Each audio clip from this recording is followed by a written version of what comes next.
Hi everyone दोस्तों, मैं हूं संगीता झा और मेरे चैनल स्टडी होम पे आप सभी का स्वागत करती हूं मैं।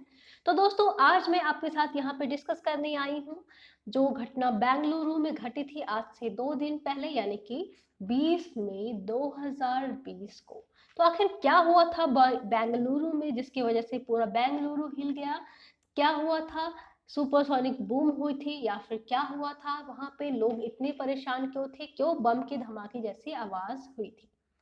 तो दोस्तों, 20 मई 2020 को कर्नाटका की राजधानी बेंगलुरु में आखिर इतनी तेज बम फटने जैसी आवाज हुई क्यों?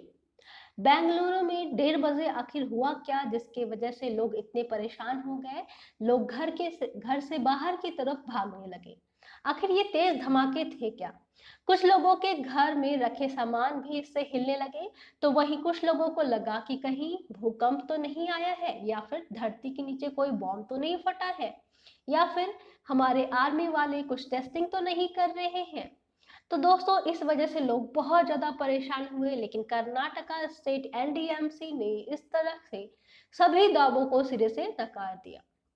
कुछ लोगों ने इसे सुपर साइक्लोन एम्फन से भी जोड़ के देख लिया और ये आवाज 21 किलोमीटर दूर तक सुनाई पड़ी थी। पर कुछ लोगों ने इसे सुपरसोनिक बूम से भी जोड़ा, लेकिन इसके कुछ समय बाद ही आईएएफ बेंगलुरु की तरफ से एक ट्वीट आया कि ट्रेनिंग कमांड का कोई भी एयरक्राफ्ट उस एरिया से नहीं गुजरा था।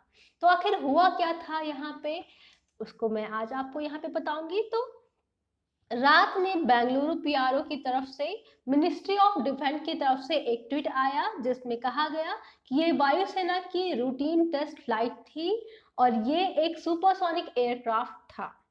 पायलट और flight test engineer routine test कर रहे थे और ये आवाज तब आई जब 3600 से 4000 की ऊंचाई से जब एयरक्राफ्ट सुपरसोनिक मोड से सबसोनिक मोड में वापस जा रहा होता है। तो आखिर ये सुपरसोनिक बूम है क्या? आखिर ये सुपरसोनिक मोड है क्या? दोस्तों, आपको पता होगा कि जब हम या आप कोई भी इंसान कुछ भी बोलता है तो उसकी स्पीड हवा में 1235 किलोमीटर पर हॉर की गति से इधर उधर चलती है। इसे स्पीड ऑफ साउंड कहा जाता है। लेकिन सुपरसोनिक एयरक्राफ्ट की स्पीड ऑफ साउंड कितनी ज्यादा होती है? ये 1235 किलोमीटर से बहुत ज्यादा होती है, बहुत बहुत बहुत ज्यादा। तो दोस्तों, आखिर है क्या ये सुपरसोनिक बूम जिसकी वजह से ये सब हुआ और बेंगलुरु में लोग इतने ज्यादा परेशान हो गए? तो क्या आप सबने कभी ये देखा है कि हमारे घरों में लगे कभी कांच की खिड़कियां अचानक से थरथराने लगी हो? कई बार कांच की ये खिड़कियां टूटी भी हैं। बहुत सारे केसेस हुए हैं ऐसे। लोग सोनिक बूम की आवाज सुन के इतने ज्यादा परेशान हो जाते हैं कि वो घर के बाहर की तरफ भागने लगते हैं। और ये कई बार हमारे कई सारे शहरों में हो चुके हैं, जैसे आपके पंजाब है, यूपी है, बिहार है, राजस्थान है, वहां भी ऐसी घटनाएं हाल ही में देखने को मिली है। एयरक्राफ्ट जब भी उड़ता है तो सोनिक बूम जरूर निकलती है, सोनिक बूम की आवाज जरूर निकलती है। पर एयरक्राफ्ट जब कम ऊंचाई पर उड़ रहा हो तो यह आवाज इतनी ज्यादा तेज हो जाती है कि हमें ठीक से सुनाई भी देना बंद हो जाता है। बेंगलुरु में भी लोगों को यही लगा, पर बाद में एयरफोर्स अथॉरिटी ऑफ इंडिया यानी कि इंडियन एयरफोर्स ने सब क्लियर कर दिया। जब कोई चीज आवाज की स्पीड से भी तेजी से हवा में गुजरती है, जैसे कि हमारा एयरक्राफ्ट, सुपरसोनिक एयरक्राफ्ट, या फिर जो भी आपके जेट एयरवेज हैं, जो भी आपके एयरक्राफ्ट हैं, तो जब ये सुपरसोनिक एयरक्राफ्ट क्या करते हैं, सुपरसोनिक मोड से सबसोनिक मोड में आते हैं, तो क्या होती है, इनकी स्पीड अचानक से तेज हो जाती है और ये बहुत जोर की आवाज उत्पन्न करती है, जैसे कोई बहुत बड़ा विस्फोट हुआ हो, जैसे बेंगलुरु के लोगों को लगा।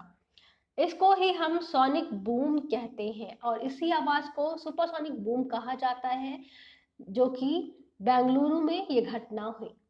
और हमारे इंडियन एयरफोर्स की तरफ से एक ट्वीट आया कि ये जो बेंगलुरु में जो ये घटना हुई है, ये कोई ट्रेनिंग कमांड का कोई भी एयरक्राफ्ट नहीं था, कोई भी एयरक्राफ्ट उस रिहायशी एरिया से नहीं गुजर रहा था जहाँ पे लोग रहते हैं।